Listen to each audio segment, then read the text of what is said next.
Hello and welcome back to GT Canada. If you're new to this channel, please subscribe down below. There's lots of great content. We hope you stick around. Now with that out of the way, those of you that have seen this channel before, you know I have a PlayStation 5. You know that I've made a bunch of videos talking about the strengths of the PlayStation 5, talking about how to make stuff work, how to use your Astro headset, how to get full surround sound. I've compared the 3D audio and regular surround sound. I've compared a lot of different things and even unlocked a number of hacks on the PlayStation 5. So what am I talking about today? Well, you may recall in a previous video I said don't buy a PlayStation 5. And this video is me putting my money where my mouth is. Here is my PlayStation 5 and here is my PlayStation 4 Pro. Now I just bought this today, but I already have a PlayStation 5. Why would I do that? Let's talk about this. So I'm gonna set these down first because last time I made a video like this, everyone freaked out because my PlayStation just about fell over and it wasn't pretty.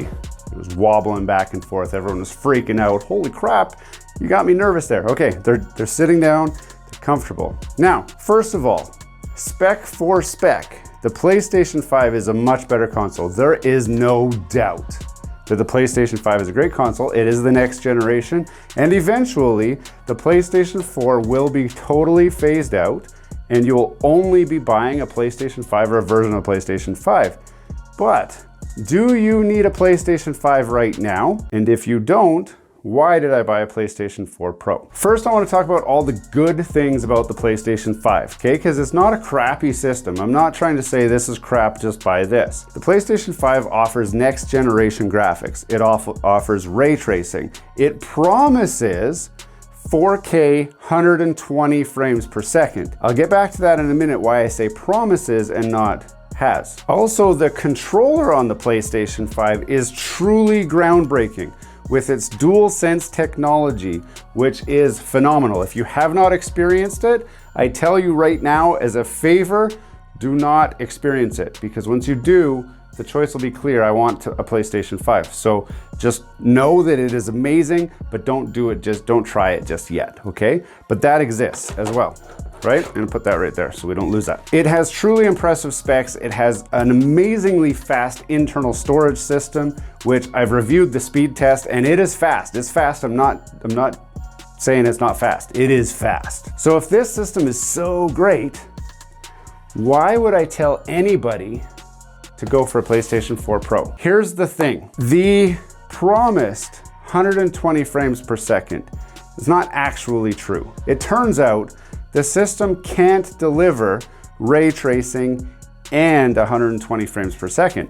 So in a game that does support ray tracing, you have to turn off the 120 hertz frame rate and settle for only 60 frames per second. I don't know why I'm doing air quotes because it is only 60 frames per second. But the PlayStation 4 Pro also offers 60 frames per second at 4K.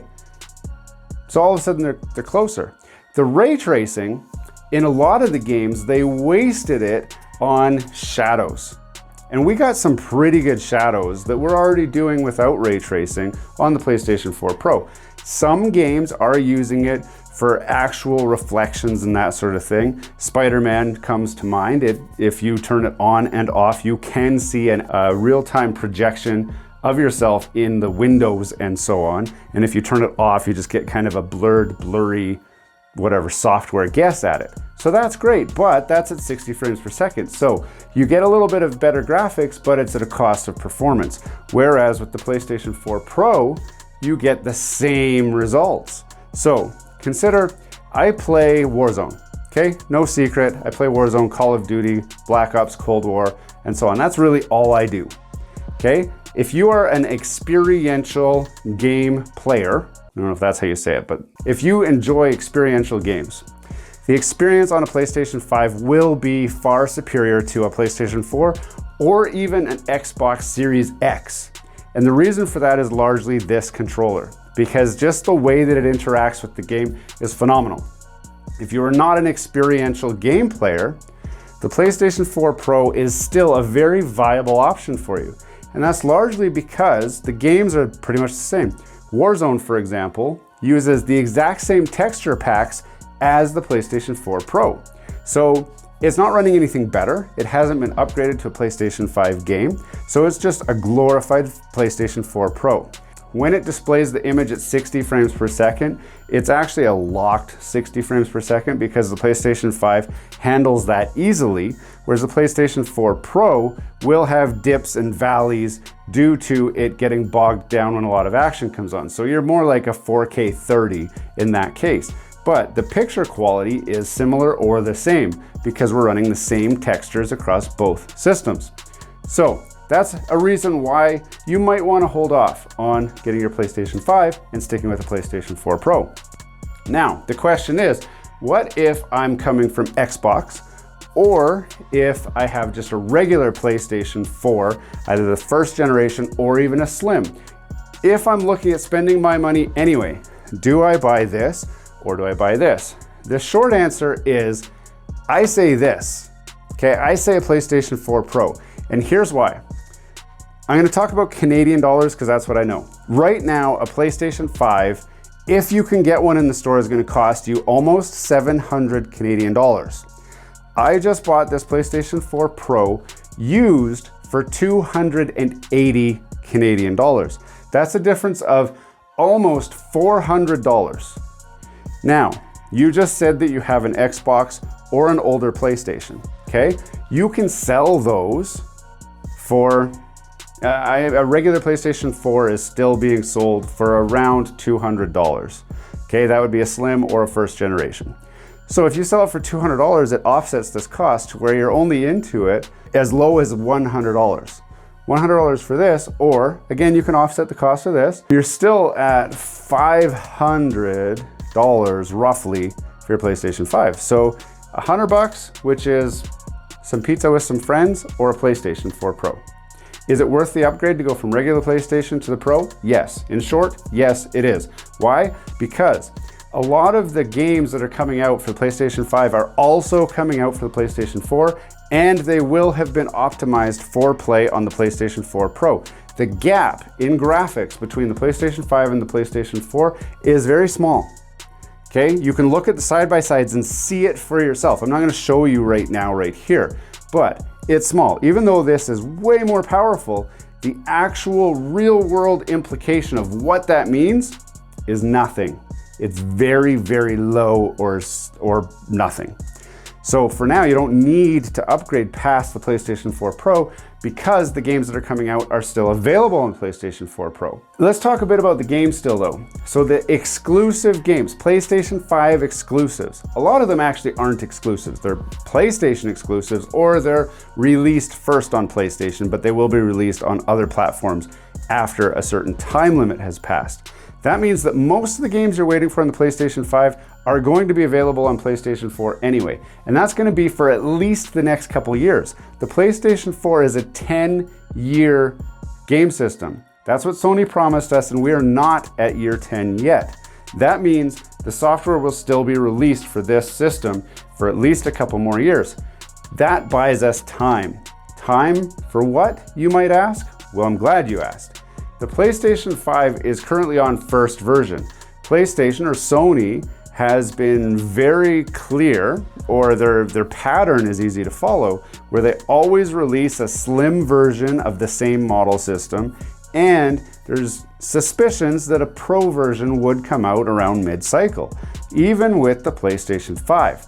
So if you get a PlayStation 4 Pro now for roughly $100 upgrade cost if you sell your old system, or $300 if you're just buying a whole new system, you're keeping your old one, versus $700 for this.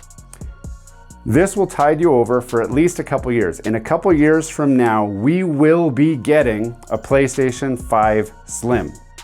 You can count on it. I promise you. We will get a PlayStation 5 Slim, and along with that, we will get a price drop.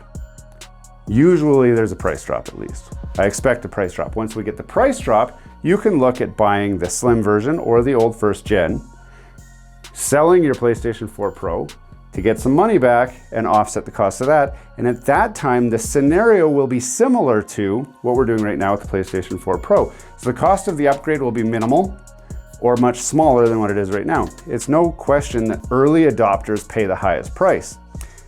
Do you get a benefit from being an early adopter? In this case, no, you are not getting a benefit. The experience is a little bit better, but if you can wait, you should wait. The other thing to know, storage capacity on this is 1 terabyte. Storage capacity on this is less than 1 terabyte, and the actual usage, the usable space, is only 667 gigabytes. That means you're using an external storage, which you can only use for PlayStation 4, and you have to transfer your PlayStation 5 games. It gets really techy, and if you just want to set it and forget it system, this is the way to go. It's still set it and forget it. Install your games, play your games, love your games. Install your games, maybe move them to the external drive, have to move them back. At some point, the internal expansion slot will be unlocked, and then we'll be able to add bigger SSDs, but that's at a cost. A 2 terabyte SSD add-on for this is currently the same price as a PlayStation 5 itself.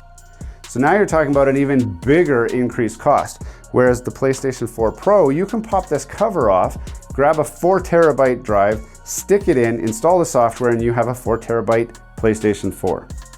So it's infinitely easier. Something else I want to talk about, we talked about the controller.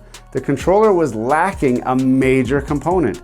This one has been modified to include back buttons that allow me to play my games and have the benefit of those back buttons. But if you're not a tech kind of person, you're not comfortable drilling and soldering and whatever, this is out of question for you. You're stuck with a regular PlayStation controller, no back button options currently. There are some interesting new developments in the back button scene, which I am going to be doing a review on sooner than later. I'm waiting for some parts to arrive so that I can do the install and do the real world test. Don't forget to subscribe to the channel so you can see that as soon as it's ready. Something else to consider, the software costs more money. Typically, the PlayStation 5 games are about $10 more than a PlayStation 4 copy of the exact same game.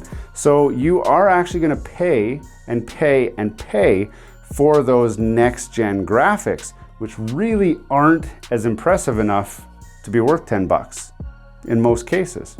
So that's a downfall as well. There's plenty of reasons to not get a PlayStation 5 right now and to actually go out and buy a PlayStation 4 Pro. So now the question is, what am I doing with the PlayStation 4 Pro if I already have a PlayStation 5? I've been telling you don't get a PlayStation 5, but what if you already have one?